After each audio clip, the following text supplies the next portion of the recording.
ایک چور رات کے اندھیرے میں بادشاہ کے محل چوری کرنے کے لیے چلا گیا۔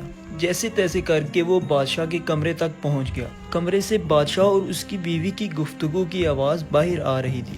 چور کھڑے ہو کر سننے لگا۔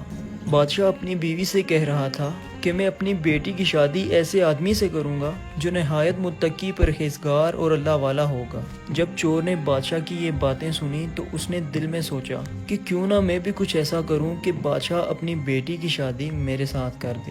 وہ گھر جا کر بہت دیر تک سوچنے لگا کہ میں کس طرح اس بات میں کامیاب ہو سکتا ہوں۔ پھر اس کے ذہن میں آیا کہ بادشاہ کے محل کے قریب ایک مسجد ہے، وہاں جا کر بزرگانہ لباس پہن کر دن رات عبادت میں مشغول ہو جاؤں گا تو شاید یہ بات بادشاہ تک ضرور پہنچے گی۔ اگلے دن اس نے اپنے پروگرام کے مطابق بزرگانہ لباس پہن کر اس مسجد جا پہنچا اور نمازوں پہ نمازیں پڑھنا شروع کر دی، حتیٰ کہ وہ پوری رات عبادت کرتا رہتا۔